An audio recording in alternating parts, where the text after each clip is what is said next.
the great Unicron, the Chaos Bringer, the Eater of Worlds, and I'm reduced to this bug tank. Of all the ridiculous... I'll bet Galactus never has to put up with this.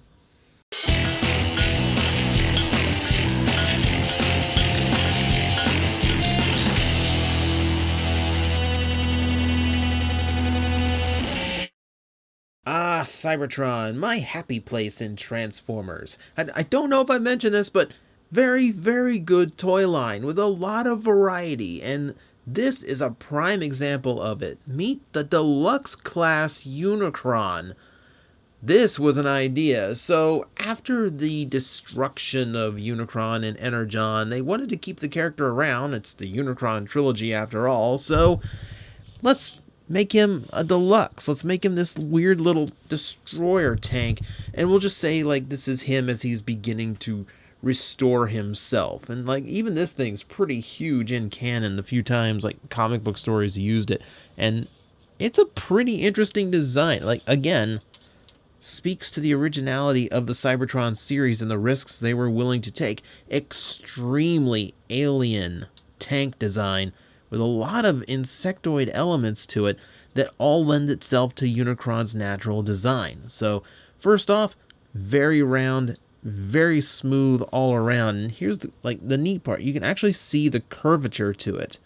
It's almost as if the top of Unicron's planet mode is starting to reform, and this is as close as it's gotten so far. We're just watching like the very tip of what Unicron's new body is going to be. The northern hemisphere, or just the polar ice cap part of him. But that's actually a really cool idea. And hey, if you're gonna make Unicron a vehicle, why not a tank? And why not something this creepy and menacing? Big pincers in the front for holding on to prey that he's running over. These big bug claws for crawling all over things, getting over terrain. And hey, he's rear-wheel drive, so that's good too. So yeah, obviously cast in the orange plastic, Unicron 4, hits of purple all over to remind you this is the trilogy version of the character. And then there's these little details that do remind you of certain parts of him, like his skeletal wings that are now these little bug legs, his maw, which we will soon see once we get to the Cyberkey portion of him. And yeah, he just has so much going on here. Lots of purple paint decoing him, nice metallic shade to it, a little bit of translucent red here and there, especially up here with this radar dish and the missile, which we will definitely not be firing off in this particular review because this is a dimension-hopping universe killer. Who knows what that might actually rip a hole in space-time if that thing gets lost. So, what else do we have going on here? Well, the cannon barrel itself does move up and down and does rotate a little bit left and right, so you can strafe enemies across the field and just in general aim it. That's a nice thing too. You also have, interestingly enough, this little tiny gun, which is actually on a ball joint, so you can move it in all manner of direction, at least until it gets caught on something. But hey, it's there if you want it. I also like little turbines in the back here. You even have it little tiny bits of paint. Little tiny bits of paint. You remember when they used to paint tiny details like that? Ah, good old days. So yeah, extremely interesting design. Very different across the board for Transformers in general. This is about as original and adventurous as I think Transformer design ever got. So, the vehicle mode is cool. What else can we do? Well, we can go ahead and try out the Cyberkey. The Cyberkey will fit into the slot in the back, and when inserted, that maw opens up to reveal... Hang on. It's a really tight fit. There we go. This little three-barreled gun in the center. This is kind of one of those weird things Cybertron does, where it's like, I got this gun up here, I got this massive cannon up here, but this super powerful key given by God, if you actually watch the show, it just makes this little cannon appear. This little tiny thing. I don't know. Like, it's always weird to me when a Cyberkey gimmick seems to activate a gun that's smaller than everything he already has available. Hello, Red Alert. Let me get this thing out of him. He holds onto this key incredibly tight. Hang on. No break. We're good.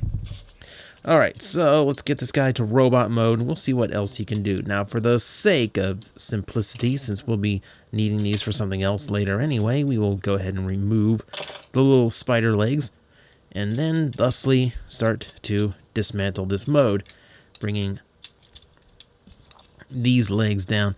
Now, we've got plenty of kibble to deal with here, and he's gonna go all over the place getting rid of it, so let's put that off to the side. We'll save that for later. Let me get the rest of him unfolded here.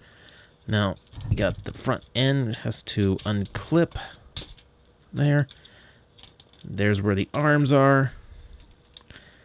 If I can remember how to transform him. I will admit, I don't transform this guy often, for one particular reason that I'm going to show you guys once we actually get to it. We're going to unpeg this section and then swing this little piece all the way up. That's going to get our pelvis section up to where it needs to be. Stuck in right there. That's pretty much where the legs are going to rest for the duration of this toy's existence. Spin that thing around. And now let's deal with the legs. Legs have a lot of double hinging to them, but in general, they're still gonna create this massive paneling for you to deal with. So have fun. I've never really, like, there's ways the instructions will tell you, but I've never really found anything that really satisfied me. Either way, it's just going to get in the way at some point. So just good luck to you. I'm going to keep it down here just because I like to keep all of that kibble below the knee. Not how it's supposed to go, but hey, it's how I want it to go for now. Let's see, we deal with all of this up here as well. It's got a lot of folding going on to this toy. I'm trying to do something with the wheels. Nothing's happening with the wheels. That goes there. That goes there. I'm going to fold these all the way down and then flip down the claws, and that's going to give us access to the fists. Ow, ow. Short fingernails. Hurt, pain. There we go. Are you going to come out any easier? You going to come out any easier? No, you're not. No, you're not. Oh, ow, ow. My fingers are owie now. All right. So those up there, they're going to clip in right up top, right at those points. Straighten all that out. Just about done here. So we're going to fold that down. That forms the midsection. All that done. All that settled. Here's the bad part. Here's the scary part. So that head is on a translucent red hinge. Hey, you know how much I love those. And yes, it's a tight hinge. And yes, it's kind of scary to get this thing down. If this is a sudden jump cut, that means something very terrible went wrong. So let's just give this a yank and pray. Hey, look, nothing happened. It all worked out fine, and absolutely nothing broke and shattered into horrible thousands of pieces. No, I'm kidding. He weathered through it just fine. It's actually a little bit looser than the last time I attempted it. So hey, maybe it's starting to forgive me a little bit here. But that out of the way, we have now gotten our planet destroyer Unicron in his full robot mode. You can still see some vestiges of the original design in him, and we'll get to some of those here in a little bit. But for the most part, pretty complex transformation for Cybertron, and I guess you would expect that considering what he does and what he transforms from. So, of course, we look at the head. What do you think it's going to look like? It's going to look like Unicron. And very dark, very sinister Unicron, even for Unicron standards. He doesn't have the M shape on his helmet to differentiate him, but he does have this more skeletal and skull-like appearance to the face. A lot of people thought this was going to be repainted into Bludgeon one day because of details like this. Alas, it never happened. This toy was never repainted at all. Remember the day when they never repainted the toy? That was stunning back then, that this toy never got another reuse. Very, very strange. All right, so what are we looking at here? Well, we've got a lot more gray plastic going on, and added this like really dark gray, really dark gray. There's a little hint of brown to it. It's a very, I don't know, it's a very dark, interesting color at the least. Not one I'm really familiar with Unicron, but it's a darker tone. It's a darker palette than Unicron typically gets, very much usually dominated by light grays and oranges. And of course he does have those colors here, but more subdued. Like even compared to his Armada toy, he's got a lot of muted colors. It almost gives you that vibe of he hasn't quite regained his full energy and stature yet. Well, clearly not stature. So like I said, there are vestiges of his original design in here. You can see the shoulders from the Armada's toys, larger counterpart, sorry. Same shape, same basic molding. That's actually a cool little throwback to him. And also, just like the Armada toy, you have that big opening section in the chest. Now, of course, the Cyber Key gimmick will still work in this mode, so just like the Supreme class toy, the chest will open up to reveal a weapon. It's kind of a cool throwback. So down to the down lower, we're kind of getting away from this. Like he's got a big, heavy power look up here, and then it gets really thin and a little bit spiny and blade-like down here. It's like you went from Transformer up here and then Gundam down here. But it's still definitely Unicron shape-ish. I don't know. There is part of me that thinks that the legs don't quite go along with the top. The top is very blocky and big. This is very sharp, very circular and smooth, and I don't know.